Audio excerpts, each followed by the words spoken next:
it's Michelle Sullivan. I am one of your facilitators for this next session in Laramie, and I'm really, really looking forward to it. And we wanted to give you a little briefing before you got there. What we're going to try to do in this video is address a couple of things. One, the Wyoming Constitution and why it's important. Really talk a little bit about equality through the lens of the Washakie and the Campbell decisions, which were very important to the structure of education. Talk a little bit about the basket of goods, local control, and to think about why or why not that is important. And then ask a couple of considerations of you. What the Wyoming Constitution says about education in 90 minutes or less, in 90 seconds or less. There are three important articles in the Constitution dealing with education. We'll talk about two of them essentially today. Article 1 is the Declaration of Rights, and Section 23 talks about the right of citizens to the opportunity for education, and that shall have practical recognition. Article 7, Sections 1 and 9 require the legislature to establish and maintain a complete and uniform system of public instruction. And specifically, Article 9 requires the legislature, through taxation, to create and maintain a thorough and efficient system that is adequate to the proper instruction of all Wyoming youth ages 6 to 21. And it also requires the legislature to require all children 6 to 18 to attend public schools for a period equal to 3 years, unless they're educated by some other means.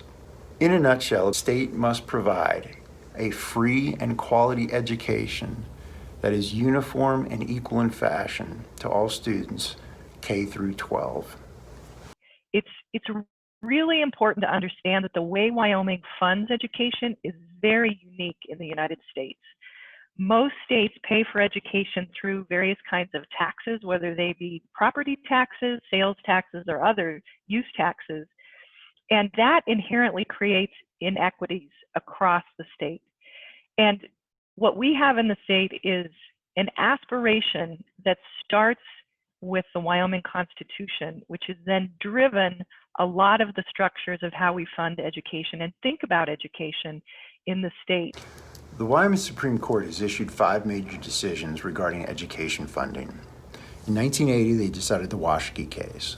The court found that the state's finance system, which was based primarily on local revenue, was unconstitutional because it treated children in different parts of the state unequally. Supreme Court in this case declared that under the Wyoming Constitution, education was a fundamental right, unlike the United States Supreme Court, which in 1973 had said that education is not a fundamental right under the United States Constitution. So in 1995, they decided another case, the first of 4 Campbell cases. The legislature had, in response to the Washakie case, changed the funding system. However, the court found that it was inadequate and found it unconstitutional because it was not fair, complete, and it did not rely on any sort of study. In response to that decision, the Wyoming legislature hired experts and created a model, and that model was to estimate the costs of education based on historic costs. In Campbell 2, decided in 2001, Wyoming Supreme Court decided that that model was capable of supporting a constitutional educational system. However, it found flaws in that model. Also in 2001, the Supreme Court revisited its decision in Campbell 2. This was simply a rehearing of the opinion in Campbell 2. They upheld that opinion, but with regard to state-funded construction of schools, they required that the state be responsible for funding the construction of school buildings to a level that was deemed adequate to meet state standards. The court also talked about what had become a question about the court's ability to make these decisions. The argument technically was whether the question was a non-justiciable political question that violated the separation of powers between the judicial branch and the legislative branch. And they said, Nope, we got this. This is what we do. We declare legislation and legislative schemes unconstitutional. Finally, in Campbell 4, decided in 2008, the Wyoming Supreme Court found that the legislature had enacted legislation that provided for a model to adequately and equally fund education throughout the state.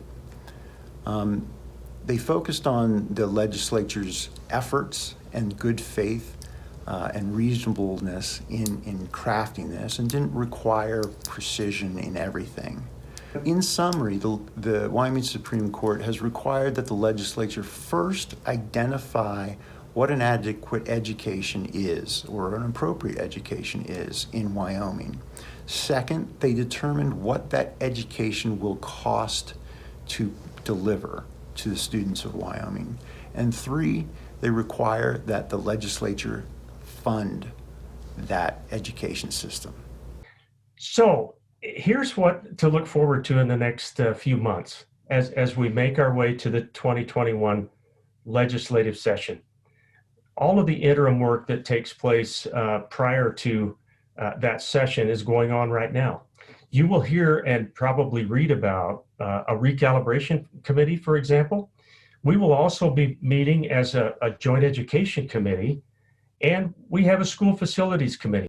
The recalibration committee is a committee that is called together every 5 years in the legislature. It is a cost-based formula, and it's very, very complicated how we get to it, but the state funds each of our 48 districts out there based on what it costs to provide what is in that basket of goods, or what we expect out of those school districts. So just so that we all kind of understand the basket of goods is what is defined as needing to be included in an adequate education. And so that doesn't just include reading, writing, and math. It includes foreign language and music and art and health and career technical education. And those are all defined and are required in a public education in Wyoming. Now, what the recalibration committee will do, like every committee in the legislature, they will do their interim work, and then they will come forward with recommendations. And they'll stop at the appropriations committee. The governor will see all of that, and it will be debated in the House and Senate. Now, the Wyoming legislature has always taken the recommendation from those who bring us the expert opinions and the expert facts and figures. The challenge is an ever escalating formula that continues to go up. It's very challenging when the Supreme Court in Wyoming has dictated through those Campbell decisions and through the Washakie decisions that it must be cost-based, and that every student in Wyoming deserves the same kind of education. There is some sentiment in the Wyoming legislature that it might be time for the Supreme Court to take another look at the decisions that were made during the Campbell court decisions.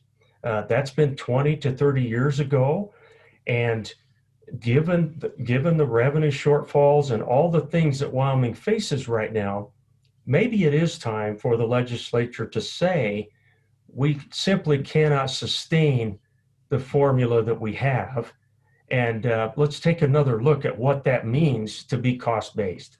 Now, when you say that, understand that sometimes that creates a big headline. None of us like the idea of spending less on our K through 12 students, but there are some realities involved, and so that is the reason that I laid that out there. Now, currently, Wyoming it has a very well-funded K through 12 education system.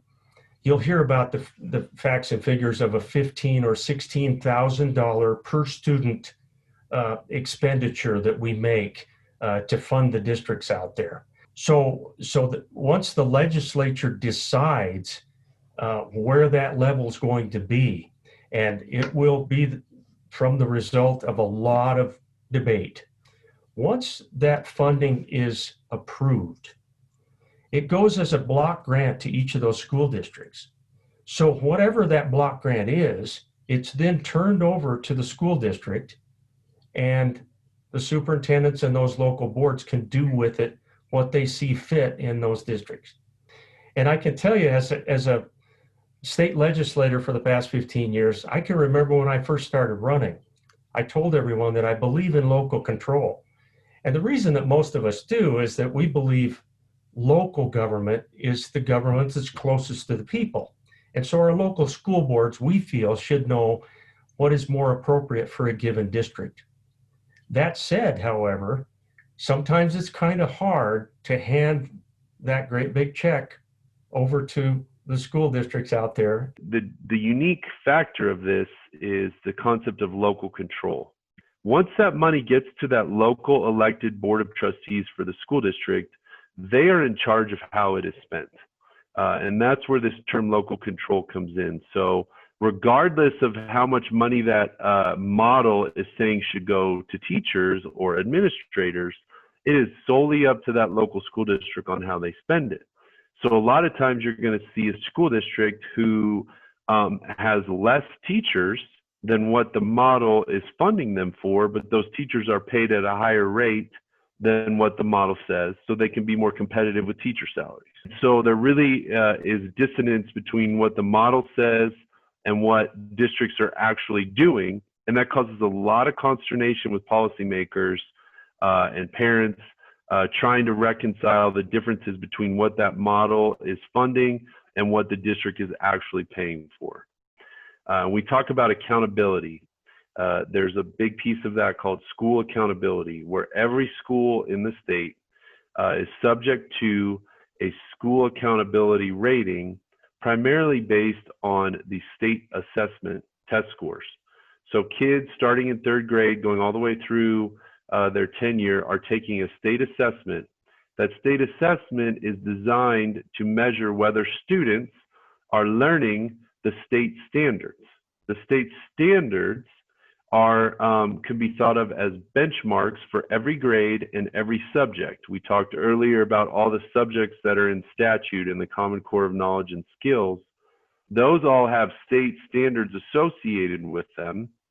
The state assessment has questions that measure whether the students are learning those state standards in each grade in each subject. And so depending on how your school does on those state tests is one measure of how well you're delivering that basket of goods to those students. Part of being a classroom teacher is that we are tasked with the responsibility of trying to provide an equitable and adequate education for every student. I think a lot of times people really confuse the word equity and equality. Equality being that, every child receives the same thing. And in education, we can't function that way because then we're not meeting the needs of the students. So we really live in the world of equity, and that's giving every kid what they need. Trying to decide then what every kid needs becomes the really hard work of teaching. Part of that comes with really talking with students. Another part of it comes through your observations of what they're doing, not only between you and that student, but what you're watching as they interact with their peers. The big buzzword of kind of today is assessment. And I am a true believer in assessing students. But I want to be very clear on the type of assessment that I'm talking about. I'm talking about authentic assessments of what students can do. The kind of assessments that are designed to really examine students' problem-solving skills, their critical thinking skills, what they can do, not what they can't do. Teaching in a COVID world kind of really made me examine my own teaching practices and how I was assessing students. And I'll tell you what, when school shut down in March, I don't know if there was any teacher who was truly ready for that challenge. That doesn't mean that teachers across our state didn't rise to that challenge, but I'm not sure that any of us were truly ready. And looking back on how I did things, there are about 1 million things that I would have changed to make it better for kiddos. I think we have a really rare opportunity in our state to rewrite the narrative for education and to really look at what we're doing and what's working, try to make that better and learn from what didn't work. And part of that is is blending more technology into our day-to-day lives, not because of COVID and that we might be home again teaching online, but because that's a part of the world that our kids live in. And so we need to be ready for that, and they need to be ready. At the end of the day, education is one piece of this big thing that we call quality of life in Wyoming. You know, in some respects, what makes this one different, we've had downturns before. The change is that the fossil fuel industries are just simply not going to come back to levels that they once were. Think about this. We have people who are moving to our state and we still have capacity issues. So the COLEAS bonus payments that we used to receive funded all of those new schools out across our state and all of those major renovations. And I think you'll hear a lot about that too, because as we consider major budget cuts, what if we have to draw the K through 12 school system back so far that we're maybe not as good as our schools used to be? It's going to be up to all of us to be leaders in our community and make decisions that help us get to where we need to be in Wyoming. Well, that gives you a little bit of information to think about before we'll see each other in Laramie. And I just want to leave you with a couple of considerations. First, think about this. When a student graduates from public high school, assuming that they continue through 12th grade, they will have spent approximately 17,000 hours in school buildings. Many of those classrooms in school buildings look very much like they would have even 100 years ago. And I would expect that many of you as parents are now watching your children try to go back to school, sometimes online, sometimes in person. So as we think about equity and we think about education, how might equity look different in a time of COVID? And what kinds of divides, what might we be needing to think about that are different than they might have been even 6 months ago? I'd invite you to really think about the tension between local control and our state aspiration of shared responsibility. We all talk a lot about local control. We really have in our model a value of shared ownership. Consider how schools and education has become a cornerstone and a part of an infrastructure for working families that is not just about the education of their children, but it also is about the feeding of their children. It's about the social, emotional relationships that help support families. And how, as we think about the future of education, might we be considering the role of education more broadly in the vitality of our communities? So with that, I'm really looking forward to meeting all of you and being with you for a couple of days in Laramie, and take good care.